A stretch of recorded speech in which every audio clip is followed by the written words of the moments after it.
we are going to go out to Michigan. We're going to talk with Bill. He, him, wants to talk about some gravity and some university stuff, it sounds like. Hey, Bill, what you got for us? Hi. That's a great lead-in to my particular theory here. Let me tell it to you. So what is the purpose of life, the universe, and everything? I could show at a minimum it's to entangle every particle with every other particle in the universe in order to resolve uncertainty. In other words, to gain knowledge. I can show that it's a conserving function, which is equivalent to a purpose. This is not merely philosophical. This is mathematical and logical. Function of the heart is to pump blood. That function is also its purpose. The universe has a conserving function of eternally gaining knowledge by entangling every particle with every other particle. It has no more other fundamental function, and that is the precise definition of purpose. So hang on just a second, Bill. I just want to clarify something on my end, because I just want to make sure you're not, when you're saying this, you're not saying it from the perspective of like an outside imposed purpose or anything, right? Are you saying like this is just how the universe operates, or are you saying like, yes. Okay. So you're just saying this is more of like a description of the universe, very similar to like how like the laws of logic and the laws of physics and stuff are now, right? Exactly. And it derives from the laws. Okay, that's interesting. So morals naturally fall out of this framework. Imagine the data richness in a collaborative, flat hierarchy network of cultivated diversity and depth, whose purpose is to resolve uncertainty and spread knowledge instead of building towers. Hold up. Instead of the destructive, status-seeking, greed-driven, celebrity caste system approach that rewards bad behavior and entrenches the meritless oligarchy. Bill, can you slow down for a second? It sounds like you're reading off of a script. Can you reword it in a way that is a little bit like I'm trying to follow you as best I can, but it sounds very like technobabble. And I was wondering if you could maybe like rephrase it in a way that like us and our audience can easily understand. Okay, so basically, the universe has a lot of entanglement where matter particles will bump into each other and then they're entangled. And then it has to resolve the spin for the second particle being measured. Now, all this happens on cosmic horizons when two particles bump and their spin needs resolved. So that way, if A is up and B is down, the cosmic horizon actually correlates A and B on the horizon. And when it does that, it erases a piece of horizon, making the universe smaller. It emits a Hawking photon to conserve total energy. But basically, the universe from gravity is interacting particle to particle until the cosmic horizons get so small that the universe resets in a big bang. Let me say something. Just a second, Bill. So I don't want to be rude, right? I don't want to be rude when I say this, but, and I've done this a bunch, by the way. This was actually something that when I left religion, this was the last little bit of this kind of thinking that I had to get away from. And it's difficult, but a lot of times what happens is we'll see one or two things out there in the world, and because we are so good at finding those patterns and connecting those dots to make a shape, we end up getting like 4 or 5 different things that are all individually by themselves maybe supported, right? The entanglement of particles is a thing that we have continued to learn more and more about. But for instance, what exactly does that mean? What is the entanglement of those particles exactly? Does it literally mean that they're twisted together? Because I would argue, no, that is not what the physicists are trying to say. But what happens is we get a couple of those and then we go, oh yeah, now I get it. But in reality, our thing isn't supported. Those individual things are. Go ahead, brother. Well, I guess one of the things that I may have misunderstood, Bill, and please correct me if I'm wrong. It sounded like you said that particles are becoming more and more entangled until every particle in the universe is entangled. And as far as my very limited understanding of quantum physics is concerned, you can have two particles that are entangled with each other. Right. I'm not aware that you can have them entangled with more than one other particle. And correct me if I'm wrong. You actually can't. Okay. Yeah, now you actually can, but usually two particles is the most easiest to entangle. But the point is this, is the cosmic horizons, they're built by particles that cross are encoded as negative energy. So each particle that crosses the horizon is encoded as information. Are you saying the Remember, horizon of the black hole? No, this is the cosmic horizon. The cosmic horizon. This is what causes dark energy that makes the universe spread apart. That's the cosmic horizon that does that. It's a gravitating. It operates like a relative inverted black hole. Right. It encodes particles through the holographic principle as bits of negative energy on the cosmic horizon. So when you use gravity, the cosmic horizon projects the gravity down locally from the information of that particle crossing in order to resolve spins.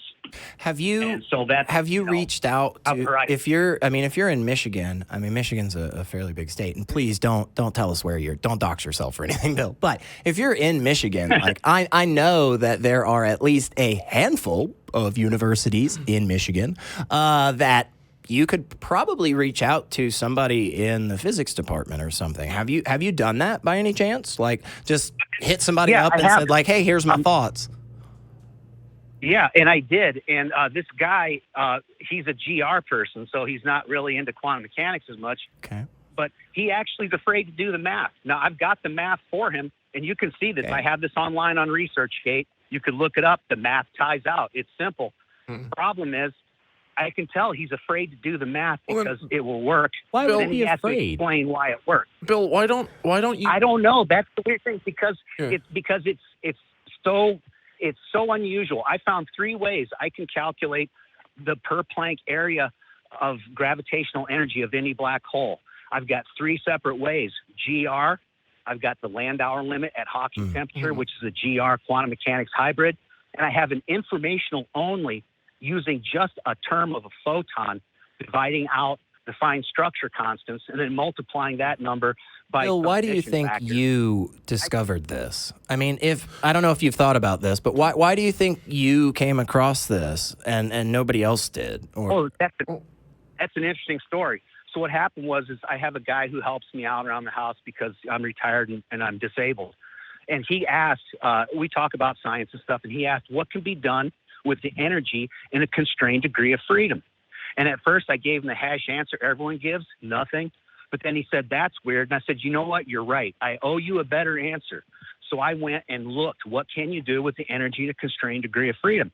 And I found the Landauer limit at Hawking temperature, and I found out that the energy in a constrained degree of freedom is exactly the same energy in gravity, the same energy in Hawking information. And that's how I found it. It was just to answer a friend's question, but it took me down a rabbit hole that I found gravity. Bill, I think that's fantastic, and I don't want to poo-poo it. I also, as someone who I'm not a physicist myself, I'm not going to try to. I genuinely cannot confirm or deny your hypothesis one way or another. But I do know that the avenue for getting something like this accepted in academia is to publish your work, and you don't have to be affiliated with a university. You can be an independent scholar. Thousands of them publish all the time, but it has to pass muster by experts in the field. I'm not an expert. So I think like it's great that you have this hypothesis. If you're able to write it up and the math checks out and you have a legitimate theory that you can take to a scientific journal or a publication, then go for it. I guess where my reluctance comes into play as someone who like I have people send me messages like this all the time that will tell me that they have an answer, that they've solved some big problem of something in the universe. And sometimes it might be something I genuinely don't know. Other times I see stuff that's very crackpotty, and it's just I'm not the person to vet this stuff. There are entire mechanisms in place in order to try to figure out this stuff, and it's how we solve and figure out and push science forward. So like if you've got something, man, if you've done the math, like I really encourage you to get it published because like that's the way forward. It's not through a call-in show. Yeah, no, like I this. have. I've got it on ResearchGate, BERXA, and OSF. Good. I've also got a bunch of YouTube videos and stuff. Was it? And here's the what journal did you publish with? Out of curiosity, because like. Oh, what's the journal? It's ResearchGate. The thing is, I tried journals, but there is so much academia gatekeeping and status. Yeah, see, to me, that see, right there is right. that is a warning flag to me, because when Yeah. I hear that peer review is gatekeeping, Yeah. I hear it so many times from people who they're like, oh, they didn't publish my paper and it's therefore censorship. And a lot of times it's like, no, they didn't publish the paper because like they looked at it and they said, there's this flaw, this flaw, this flaw that someone, and I don't know your background. You could have a master's degree in physics, you could have a PhD in physics, but there's a lot of people who go in to publish who don't, and they'll go to publish without even having any prerequisite education, and they'll miss things that we've already done decades of experiments to show don't work. So I don't know. Like I could be completely out of my element, Bill, and I genuinely apologize if I am. But that when I hear that, to me, I just want to communicate why that would raise a red flag. Well, I'll say this, Thomas. I've noticed that. Hang on just a second, Bill. I'll say this. I've noticed, there always seems to be gatekeeping in like academia, high level academia, but there's never gatekeeping in like auto body mechanics for some reason. For some reason, nobody's coming up with all these fantastic ways to make cars run better, and then just, all these, car manufacturers are just not doing it or anything. It's like, no, the reason that your fucking vehicle doesn't get built by Ford next year is because they put it together and it fell apart, And that's not to say, oh, well, just it was a wasted venture, throw it to the side or anything. Of course not. Like, Thomas and I are absolutely going to tell you, Bill, like, please keep investigating this. Keep finding all of the places with this theory that it currently is not well-founded, and bolster those claims. And don't do it through self-publishing, or through a predatory pay-to-play vanity press journal. And again, I'm not saying that your research is bullshit. I'm just saying this is not the avenue to go about it. Yeah. So here's the thing. I'm not so much trying to talk about my research. I'm actually talking about the implications of the entanglement, the resolving uncertainty. Well, in fairness, just to try to be as charitable as possible, Bill, that there is not really much point to talking about that until we can demonstrate that the research that you've provided, that this thing is real, right? Like, we could sit around all day and try to talk about like the different flavors of grilled unicorn meat, and like it's better to spice it with cumin as opposed to mango. Like, fine. But like, we should probably make sure that somebody's out there actually farming unicorns first. But we are gonna let you go, Bill. Thank you so much. We do appreciate you.